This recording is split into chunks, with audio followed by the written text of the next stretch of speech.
If you were to say a few of the events in 2024 that led to Trump making the greatest comeback of all time, what would you say that was? I think it would be the indictments of Donald Trump, starting when the Rubicon was crossed. No, shut up. Oh, God. Oh, my God. It's actually wonderful hearing at least like different takes from what the dumbass liberals are saying. Oh, Rob, can you pull up Kirk's TikTok account? Okay, so check this out. Look at this here. Zoom in a little bit, Rob, if you could. 49. 50 million. Let's be honest. 50 million. 37. Keep going. 13.8, 22.6, 23. Keep going, Rob. This is just in the last month. 22, 21.7, 23.6, 20, 20, 16.4.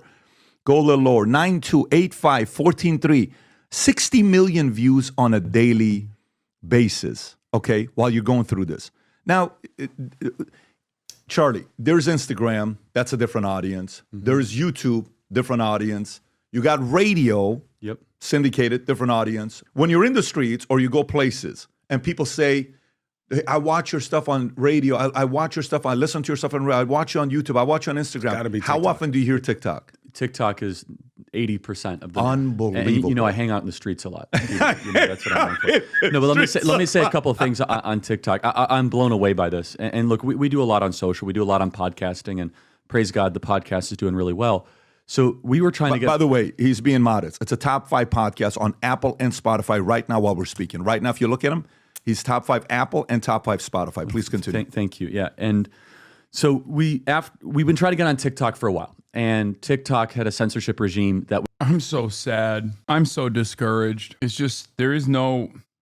All of the worst, evil, monstrous pieces of shit are winning in this process, and it makes me so sad. It just sucks. We just keep giving the worst scumbags the greatest platforms. It was very sensitive to topics that we would discuss on campus, and we kind of just said, forget it. Well, it's interesting, and I have a whole theory that October 7th was the event that led to the end of the Democrat Party, and I could lead it through 4 or 5 different examples. And I think Chris would actually agree with this because it's just an objective analysis, not a partisan one.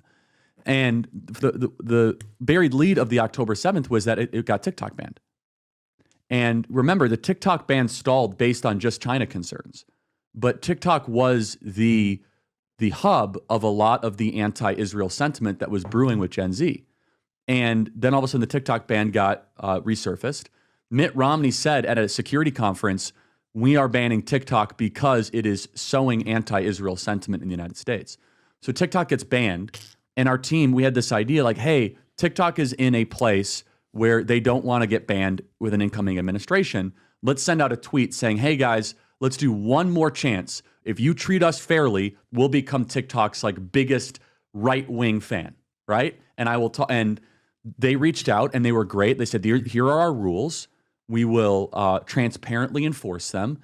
Again, they're very, very sensitive if you talk about trans stuff. Oh my God. So TikTok, out of fears that they were going to get banned, gave the right wing another faucet of propaganda. Dude, Republican cry bullying is why Meta is so right wing. God, what a spectacular fuck up. What a spectacular failure. Republican cancel culture? What do you mean? This is what the Republicans do all the time. They did this with Meta way back in the day. I debated Charlie Kirk on this in 2016. Facebook is so left-wing. It's so liberal. People still repeat that shit nonstop. Your debate with Charlie was popping off on TikTok and people were calling you a liar when you said you had a $60,000 salary. Absolutely no idea. The debate was from years ago when people pointed that out. Like 95% of people ignored it or doubled down saying you lie because of your $100 gazillion house. I want to quit so bad. There's no purpose. How do you describe to someone any political thing, any of the ways in which these systems actually harm them, if they don't understand the passage of time? If you don't understand the passage of time, then I can't explain anything to you. It's like incredibly, right? Even if you do it diplomatically. And we said, great. So again, this is all transparent. It's all public. There's no like backroom deal. And so we started posting my old college discussions there because I've been doing this for 12 years where we just have open dialogues. And we started to get 5 million views a day, 6 million views a day, and 10 million views a day. And so over the summer, I said, well, what if this election season, I do like 25 campus stops and we kind of create these open air discussions and they might go viral, especially on TikTok, that could influence a lot of people to view the election the way obviously I want them. That's literally just what Steven Crowder did. And Yeah, look, on TikTok alone, it was 1 billion views in 90 days. It's like 60 to 80 million views a day. And Bro, you are legit so hard to find on Twitch now? Yes, dude. Yes. Okay. I know. I am. Because Twitch has actively caved and capitulated the dildos, and it seems like I'm no longer a part of the algorithmic boost that you get for having 38,000 viewers, which makes this all the more impressive regardless. It's ironic, of course, because if you log in, the first person you see doing political commentary on the platform is Asmongold. They don't have an issue with Asmongold being the political commentator. And guess what? I don't either. If that's what they want, then that's what they want. There's not much I can do. The reality is, while Destiny and so many of these other people say that I am Twitch's golden boy, Twitch very clearly is not treating me like it's golden boy. That's it. Having said that, however, I get really annoyed when people are constantly like, oh, dude, you're being blacklisted. Dog, I have 40,000 viewers, okay? 40,000 viewers are literally directly tuning in because they expect me to do political commentary, okay? That's it. And a lot of people reported saying they couldn't find me on the front page of the election on mobile. I had 313,000 views, dog. It doesn't matter. I just hope that we can put to bed these idiotic conspiracies that I am somehow Twitch's golden boy. But that is yet another example of platforms being stupid and responding to right-wing cry-bullying. That is how it works. So before you go, Hasan, I don't understand. How do these platforms become so right-wing? It's because Republicans do this very effectively. Conservatives do this very effectively. Reactionaries, even if sometimes they consider themselves a part of the Democratic Party, do this very effectively. They cry bully and they get people banned, and then they say, oh, it's the left doing that. Conservatives will never stop until every single person that is doing anything that's like even remotely close to political commentary is at least center right. That's it. That sounds like a number, but all of a sudden, here's what was amazing. It was the most effective way I ever reached the working class in my career. The muscular class, janitors, waiters, waitresses, Uber drivers, police officers, firefighters.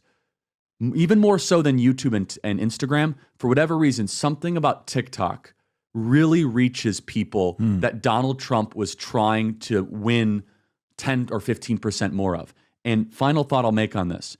It's the most diverse audience that I'm talking about Black, Hispanic, Asian, young. And I'll just tell one story. I was in Vegas about to speak, and there were a bunch of, waiters and waitresses coming up asking for pictures, all Hispanic, all Asian American, Pacific Islander, that saw me on TikTok, and they're like, thank you, you connected dots, I think. And it is a form of entertainment what we do on TikTok because it's ideas that are kind of colliding. And so praise God, if you would have told me a year ago that we'd have like one of the largest TikToks out there in conservative media and all politics, I would have said no way.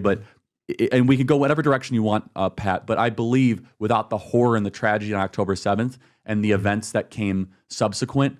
This is why the HasanAbi Clips industrial complex must operate full tilt on TikTok. We got to do 1,000 different accounts, all pumping funk music with like short clips of things I'm talking about, pop-off moments, shit like that. We must let 1,000 flowers bloom, okay? He's mic dropping ethnic groups like he's a liberal and not a Nazi. Yes, he is. Can we conclude the reason why the left doesn't pop off on social media is because the right has more money to support it? No. There are a million reasons. One of them is the fact that the right is unified in its message. I mean, look, there's obviously shadow banning concerns, which is ironic because that's what conservatives run on all the time actively. But the reality of the matter is it's the left that gets consistently banned and shadow banned for supporting Palestinians, supporting America's like adversaries in general, supporting the humanity of people, no matter where they're from, and understanding their material conditions, their material realities. But to be a pejorative and say these bros, like somehow it's bad to have young men wanting to vote for you, I think is a mistake. Trump did what you're supposed to do. He went everywhere. So should have Harris. Was Rogan going to be the same situation for her as for him? No.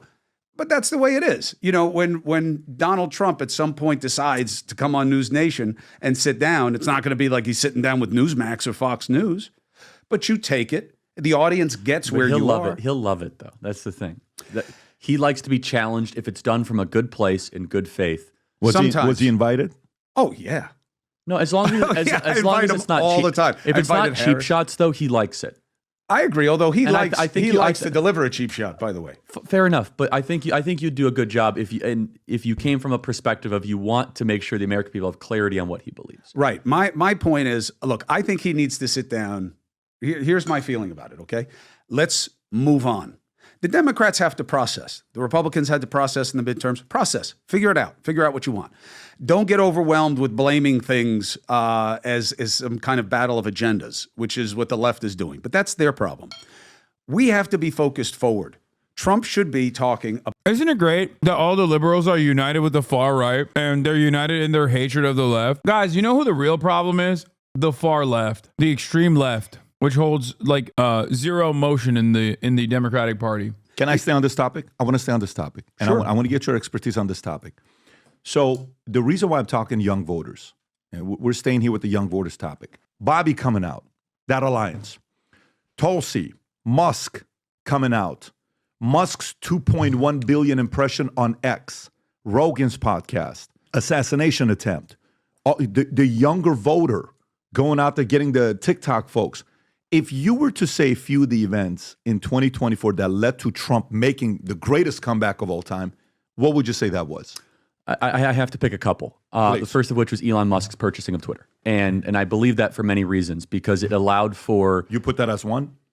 Yes, I think I agree. I think I yes, agree. I do. And the reason being is that you saw a national popular vote tilt a certain way, which is indicative that the entire country is consuming information differently. Right. This was not just a regional tilt. It's not just that Trump ran a better campaign in Pennsylvania, which he did. It's not just that we chased more votes in Arizona, which we did. It's that the whole country is consuming information that makes them view things differently. I do not agree. Say I'm wrong all day, every day. This is the Republican version of we need to podcast our way out of this problem. Doesn't matter. You are getting duped by the Republican method of what you see from every liberal outlet writing articles about, think pieces about how, where is the left's Joe Rogan? I'm here and I'm telling you right now, that's dumb. That is dumb. You cannot podcast your way out of this issue. The only reason why the podcast circuit worked in Trump's favor was because he can come across as personable, and that was where all of the remaining voters that he could capture were at. But most importantly, Biden was tremendously unpopular. Americans were suffering. Americans wanted to blow this shit up once again, just like they did in 2016. And the unaddressed, unexamined material harms that they were experiencing were utilized by Donald Trump. All the while, Kamala Harris depressed her own voter turnout by constantly hugging and kissing Republicans and saying she's going to be the gay Nikki Haley Republican Party. How could this have happened? You look at turnout, Donald Trump didn't hemorrhage his base of support all that much, whereas Kamala Harris did, blaming Biden, lol. Well, yes, of course I'm blaming Biden. What the f***? His brain was leaking out of his ear. What, are there Biden defending Republicans out there? I'm blaming Kamala Harris and I'm blaming Joseph Robinette Brandon. The f*** do you mean? Wait, so you're blaming Biden's body? I'm blaming his obvious delusions. Biden is not just a scapegoat. He directly was the problem. Biden was a problem when he picked Kamala Harris early on, knowing full well that he did not want a VP that could outshine him because he wanted to, one, and he openly said this, I pick a black woman as my VP. I'm not racist. Vote for me. That was number one. He chose Kamala Harris from a field of even more qualified black women that he could have probably gone after. Two, he put Kamala Harris to task in the jobs possible. Basically sanitation, running side quests, forcing her to go to Guatemala to be like, do not come. Made her the goddamn border czar. That's number two. He made Kamala Harris do all the jobs possible because, and I repeat this once again, he did not give a about being a transitional candidate, despite the fact that many voters believed that he was the transitional candidate. I remember telling you before he dropped out that Kamala was the wrong choice because she was pushed by the DNC and was going to be way less progressive than Biden, who would have won, by the way, but you didn't listen.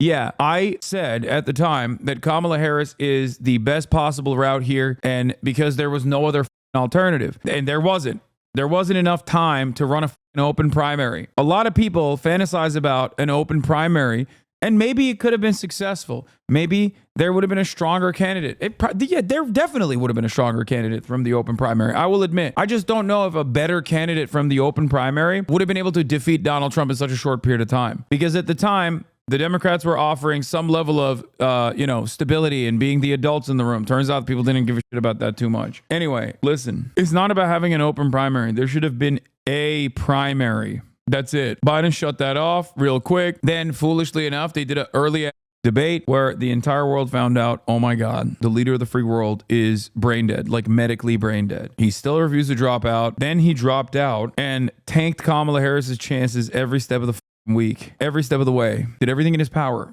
to make sure that, Donald Trump won, basically. Kamala Harris could have separated herself from Biden's administration and presented a different pathway forward. Kamala Harris was far from the best candidate. I agree. I was very critical of Kamala Harris. In 2019, I ripped into her quite a bit, but she's a goddamn adult, okay? Now you could say, oh, because it's inflation, all that.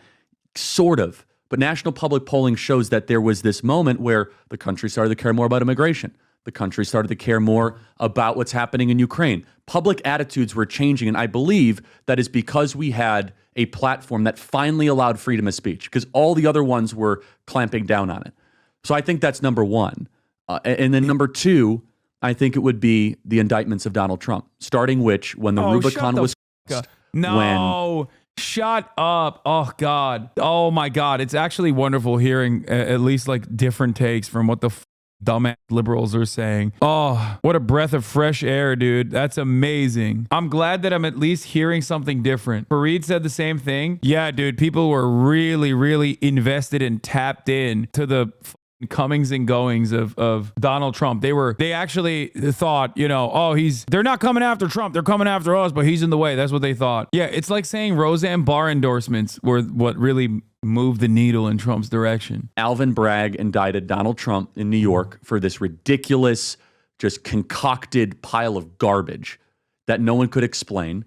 And Donald Trump was then viewed correctly as a martyr by his supporters and a sympathetic figure to the people who couldn't afford groceries. And for a regular person, the equation, the formula is built. I can't afford stuff that I used to, and the guy I've been told to hate is now facing prison time. That doesn't make sense to me. And so then what happened is that regular everyday people would go turn on the networks. They say, okay, help me understand this, MSNBC. Help me, because a lot of people would give the benefit of the doubt. They said, okay. And they heard nothing but he's a Nazi, he's a threat to democracy, and he must be locked up. And regular people didn't buy that. And then where did they go, PBD?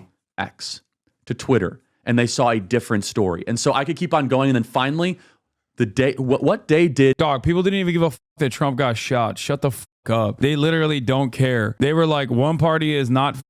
One party is saying we got to preserve these institutions. The other party is saying we're going to blow up the institutions, but it's going to lower your prices. And they were like, okay, institutions haven't helped me. I'll go with the blow up the institutions guy. That's it. People didn't even swing in Trump's favor after he got shot. Get the fuck out of here, dude. Yeah, they were like, dude, the way he tried to tie the grocery prices thing back to Donald Trump is just the hallucinations of a pure sycophant. Okay, that's it. He straight up was like, oh, we're trusting the polls now. What the f do you mean? The polls were correct. What are you talking about? Are you a polls were wrong guy? Is that what it is? Why? He only saw one poll. He only saw the Jen Seltzer poll, and he's like, oh, the polls are so wrong. What are we talking about? Getting shot def helped them? No, it didn't, dude. Wait, what? Getting shot was such a non-issue that Ben Shapiro stopped talking about it like immediately after. Getting shot did not end up swinging this in Donald Trump's favor. People do not like Donald Trump. Also, nothing really moves the needle that much in today's discourse anyway. Like, that's the other reality. It's just our news cycle is so primed, is so fast that multiple world-changing events happen over and over again. Some did predict it was going to be a blowout one way or another. I did. And it would have been if Joe Biden stayed in the race. But that still would have been more so on Joe Biden than Donald Trump getting shot. To be fair, his approval ratings were the highest ever in the months after, and I think the attempts helped with that. I think his approval ratings increased. Getting shot might have played a role in this, but I think his approval ratings increased because he was just more prominent. And I think his approval ratings absolutely increased because he kept showing himself as a personable figure on every avenue that he could go on. When the disapproval rating of the sitting administration is so high, the alternative to that is going to understandably get more popular. Did Elon Musk endorse Donald Trump? July 13th, the day that Donald Trump got shot in Butler, Pennsylvania. And I believe the hand of God was on Donald Trump. I really do. I believe that it was 1 millimeter that, saved his life. But then Elon Musk going all in. You know this. I mean, I'm read Elon's book, the Walter Isaacson one. It's unbelievable. He's like a laser beam. When Tesla's not hitting its objectives, he sleeps on the floor of the Tesla factory, the Gigafactory, until it's done. If the rockets aren't getting up on time, he dedicates his whole life. If he wants Donald Trump to go to the White House, what did he do? He lived in Pennsylvania for 45 days straight. And I can't believe the JFK still alive guy was right behind him when he got shot. That's even crazy. Dedicated his fortune, his time, his energy like a laser beam. Nothing else mattered. And when you had that kind of focus from obviously the highest capacity person on the planet, was the New York Times poll right? Like they had it tied when he was going to win the popular vote. I think state polls overall, and a lot of these polls were within the margin of error. And I kept telling you Donald Trump is gonna win the popular vote, and everybody said there's no fucking way. I thought foolishly that the swing state blue wall was going to still remain in the Democratic side. I was wrong about that. That's why I said Kamala Harris has a marginal chance of success, winning the Electoral College potentially, but still losing the popular vote. Coupled with Donald Trump, you're talking about a force multiplier, the likes of which that literally, in my opinion, saved civilization. Chris, what would you say? I like the phrase force multiplier. That's absolutely what social media is. I agree with your analysis about people using social media as much as any media now. I saw a tweet that basically addresses what you're saying right here perfectly. The Democrats' strategy this entire process since the Trump era has been there's no rules. A dog can't play basketball over and over again as the dog keeps dunking on them. And that's basically this. Fox News can lose $787 million for lying and get away with it. Trump can get away with sexual assault and election fraud. The January 6ers are going to get pardoned. The civil guardrails are completely gone. Yeah, that's it. There's nothing. And people don't care. People do not care. Why should they care? Why should they fucking care when they've given up on these institutions defending them entirely? Yeah, this is it. This last decade has been the Democrats clinging on to the rule book going, but a dog can't play basketball while a dog dunks on us over and over. And that was in 2018. Now, there's a problem with that because social media is not as reliable on a lot of levels. Independent media depends on the outlet, what the vetting is, what the structure is. But yes, that was a big factor. The social media component of the dialogue is very important. Chris Wallace leaving CNN to go start a podcast, and people saying, "Oh, this is a watershed moment." Well, no, it is. It depends what he does with his podcast. And by the way, he's probably not going to do very well. But I'm saying, right, because it could fade into, because what it has done very well, fringe and dissenting voices have done very well in that space. Fringe don't as a pejorative. Not as a pejorative. Yeah. People on the outside of the spectrum of thought. Correct. Yeah. Non-main party people. Yes. Okay. So what do I think? If I had to pick it, and I get why you mitigate it because it's more than this, but if I have to. Bro, I love this. Dude. They were like, hey guys, our medically brain dead guy was so deeply unpopular. What's the solution? Another medically brain dead guy. That's good, man. That's the method right there. Fuck it. Roll Jimmy Carter up there, dude. Fuck it. He's still alive. To pick a pivot point, it was the inflation narrative. Because what happened was the left got caught in a space of trying to convince you that you weren't paying more for things and that wasn't. He's right. This is right. I can't believe I'm saying this. Chris Cuomo's on the money on this. Really a problem. And that's a very tricky space. I would have a famous conservative come on every week named Bill O'Reilly. And his analysis would begin and end with the gas pump in the grocery store. And I'd say, yeah, but what about this? He'd say, gas is higher than it was. Groceries are higher. Rent, mortgage, higher. There's your nut. That's your nut. And we haven't even included healthcare costs yet, which also went up. So when all of those things are worse now, and they're telling you that the guy where they were better is the problem, it doesn't compute. That's what I thought was a big pivot point. Whoa, this is a great take. I just threw 2 pennies at a homeless guy, making him objectively better off than he was before, and he got mad at me. He said he'd rather have nothing. When the data shows a 2 penny increase, I'm a moderate liberal, and I can't figure out why the data isn't resonating with him. Oh my God, what a banger. What a banger. Holy sh. Oh, that's so perfect. Oh, wow. I'm trying to help you. It's perhaps because the homeless guy is an irredeemable, racist, white supremacist, sexist. That's probably what it is. And he deserves, let alone, he deserves to be homeless. Actually, we should deport him. We should deport him. He's ungrateful. That's what liberals sound like. Okay. Why does the homeless guy not care about $50,000 in tax cuts for startups? I don't understand it. Are you telling me, as a homeless guy, you don't care about the opportunity economy?